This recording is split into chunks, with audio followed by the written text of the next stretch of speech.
A campaign means talking about the future. Yes. But in this case, what do you plan to be your main achievement for your second term? I believe that Colorado's brightest days are still ahead. We're an amazing place to live. That's the good news. Bad news is the secret's out and people are moving here, driving home prices up. One of the biggest challenges that I will tackle as your next governor will be making sure that housing becomes more affordable rather than less affordable over the next 4 years. And that includes both more rental units close to where jobs are, as well as more homes that people can afford to buy, meaning 300,000s, 400,000s rather than 600, 700,000s, again, in a thoughtful way along transit corridors and close to where homes are. I also want to continue my work to make Colorado's schools the best in the nation. We're ranked 5th best in the country. 5th is good, but it's not good enough for Colorado. I'm going to work hard, including implementing free preschool and kindergarten, which we got done in my first term, and working to improve our public schools so every kid has the access to success and making higher education, community, and college more affordable. According with your view, what has been your main achievement in your first term? When I came into office, Colorado only had half-day kindergarten. Parents had to pay for full-day kindergarten. We got free full-day kindergarten done, and we got universal preschool starts next year. I'm also very proud of our $700 million property tax cut. So for 2023 and 2024, people will pay a much lower property tax than they otherwise would because the rate will go down. I'm also proud that Colorado is one of the strongest economies in the nation. We have record low unemployment. Companies are moving to Colorado every day. A lot of the challenges we face, housing costs, traffic, are because of our economic success, and we need to make sure that we don't let our economic success detract from our quality of life. And that's why we have an infrastructure plan, including transit, to reduce traffic and more affordable housing opportunities close to where jobs are. What do you answer to those who say that Polis administration has been soft on crime? Well, I support being tough on crime and supporting law enforcement. So traditionally law enforcement is and continues to be local in our state, local police chiefs, local sheriffs. But about a year ago, we stepped up and said, that's not enough. We need to make sure that Colorado is one of the 10 safest states. And that means using state resources to support local law enforcement. So we not only proposed, but I signed, we got through $160 million investment package to support better pay and incentives for local law enforcement.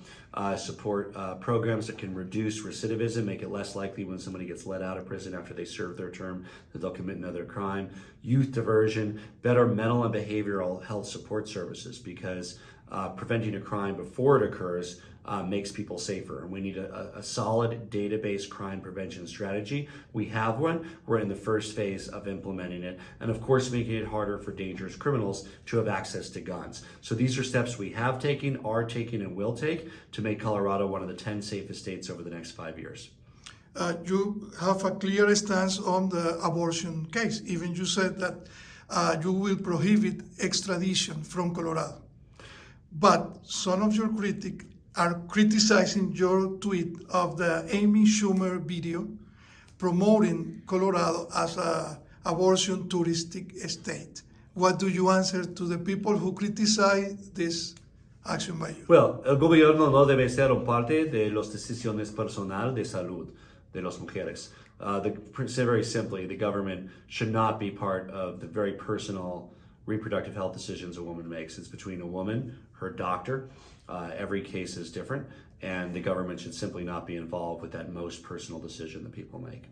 If you have Heidi Ganal in front of you right now, what you will ask to her?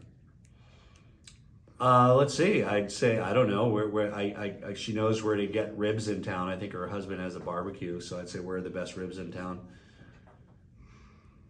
And then imagine, choose one name, one Republican politician that you will invite to play baseball with him or with her.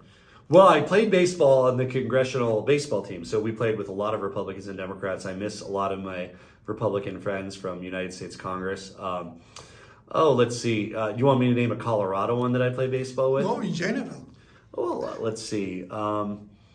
I did play. I actually played baseball with a lot of Republican and Democrat politicians. But name one Republican that maybe that was any good. Yes. Let's go with. Let's see. Who did I enjoy playing with? Jeff Flake of Arizona, former senator. He was always fun to play baseball with. If I recall, he batted left-handed, good guy. I think he played third base. I got to know Jeff well, former senator from Arizona. The Rockies are out of playoff, but do you have a favorite team for this season? Well, the Rockies are out of the playoffs with several exclamation points. Yeah. Both antes y después de la frase.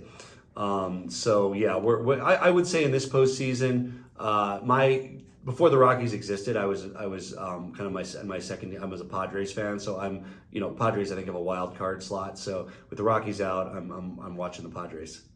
Now let's move to talking about the Western slope. This material, as I told you, will be watched there. So some people are really concerned with the work on the Glenwood Canyon Pass. What do you want to explain to them or comment about the work in this big important issue for them? With the what? With the Glenwood Canyon? Yes. And how Yes, we can keep it. yes. Well, everybody in Western Colorado knows the fundamental issue. So Glenwood Canyon has had more closures, especially since the fires, because of the erosion that occurred. Obviously, we had the very dramatic landslide that closed it for a few weeks. We worked hard to get that open as quickly as possible. But the truth is that with climate change, there are more anticipated closure times in the future, especially for the next few years as vegetation grows back in the aftermath of the fires. So what's important is we work with local communities, Garfield County, Eagle County, to find alternatives, both for people who want to get from one place to another, as well as for all of the important logistical and truck traffic that uses Highway 70. There is another concern in the Western Slope about this school district 51, which is Mesa County area. Do you have any news about the idea of the possibility of increasing funds for this school district? Well, Mesa 51 is our biggest school district in Western Colorado. I work closely with their former superintendent, Diane Circo, their current superintendent, Brian Hill. I visited a number of schools in Mesa 51, and they were recently able to get a bond passed by the people of Mesa County. They're building new schools, and the state plans to continue under my leadership to support investment in public schools across our state to reduce class size and be able to pay teachers better. Your final word in Spanish.